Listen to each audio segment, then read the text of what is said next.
There are places that time simply forgets, but there are others that the earth decides to reclaim by force. December 2025. The air here is different.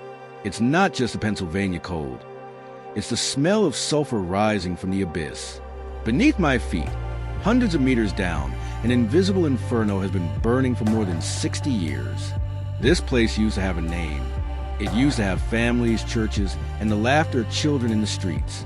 Today, the zip code 17927 has been erased from the map. This is Centralia, the town that became the inspiration for nightmares, and that today, in the dead of winter, continues to be devoured by a fire that no one can extinguish.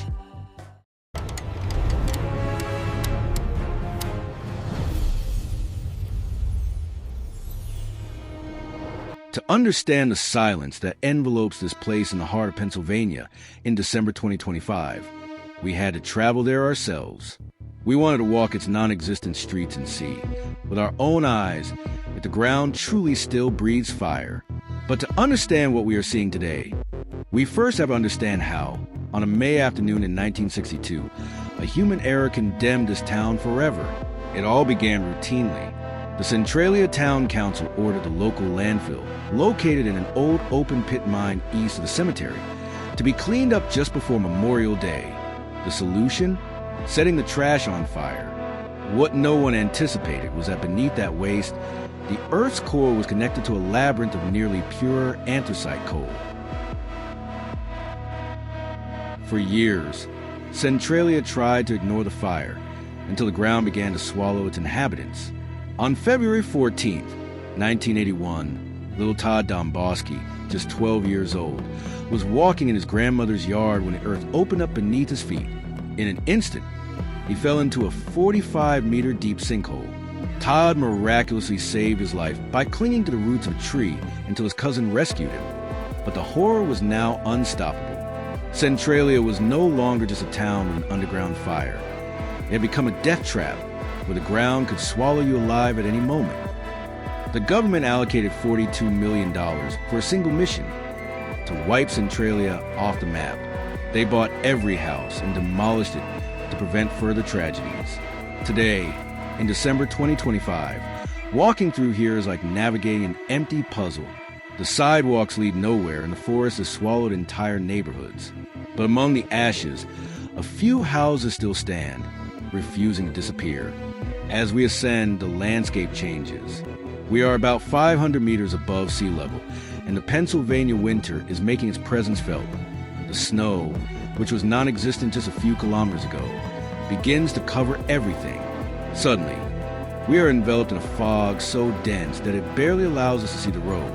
It is at this precise moment that you understand why this cursed place was the inspiration for creating the world of Silent Hill. The silence's absolute visibility is zero, and you know that beneath that blanket of white and gray, the earth is still burning. I'm standing exactly where it all began. This vacant lot, just a few yards from the old cemetery, was a landfill that doomed the town. Walking through the Centralia Cemetery is an overwhelming experience. The people buried here are the first to suffer from the fire. The first coal seam ran so close to the surface that, for years, the extreme heat from deep within the earth literally cooked this sacred ground. And all because of anthracite. It's the purest, highest carbon coal there is. Unlike ordinary coal, anthracite burns at incredibly high temperatures and is almost impossible to extinguish once ignited. It's essentially a battery of eternal energy beneath our feet. As you walk around the area, you come across these strange, rusty pipes sticking out of the ground. They were originally installed to inject water and try to smother the flames, but they ended up being one of the most costly mistakes in history. Instead of water, the pipes acted like inverted chimneys, pumping pure oxygen directly into the embers. Unwittingly, man gave the monster the air it needed to breathe and grow uncontrollably. Although many of these vents no longer emit smoke, we shouldn't be fooled. The silence is only superficial. A few streets from the cemetery, marked with orange paint on the trees, we find irrefutable proof that this fire will continue to burn for centuries. Under a gray sky, and on a bitterly cold day, with snow covering everything, the ventilation grates act like the breath of an underground dragon. As you approach, the contrast is striking. While the thermometer registers sub-zero temperatures outside, a dense, constant stream of vapor, reaching 60 degrees Celsius, emanates from these openings. It is physical proof that just a few meters beneath our feet, the Earth is not at rest. It is a smoldering reminder that Centralia continues to burn, slowly and furiously, with no intention of stopping. We headed towards what used to be a section of Route 61. For years, this place was known worldwide as a graffiti highway, a stretch of cracked asphalt where thousands of people left their mark. Today, access is closed. The government covered the road with tons of dirt and mounds to prevent it from continuing to be a tourist attraction, but Centralia refuses to be erased. Here we see the original entrance. Even under this thick layer of December snow, some colors still manage to peek through the white, like scars of a city that resists being forgotten. As you walk along into what was once its exit, you understand that they didn't just close a street. They tried to bury a part of the popular culture that was born from this tragedy.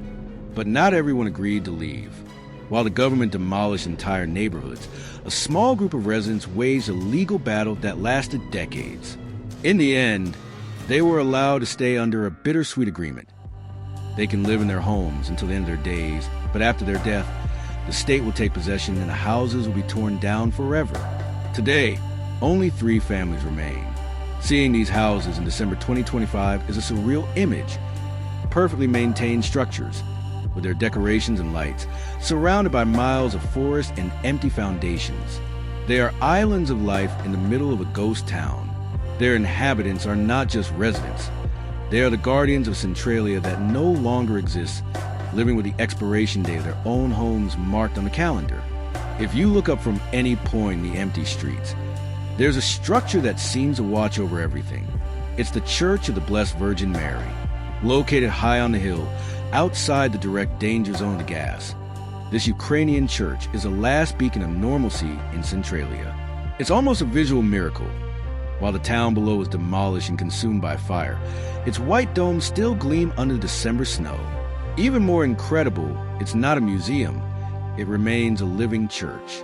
Every Sunday, the bells break the silence of the ghost town, and the faithful return to celebrate Mass, proving that even though the state erased Centralia's name from the map, the spirit of its community refuses to be buried.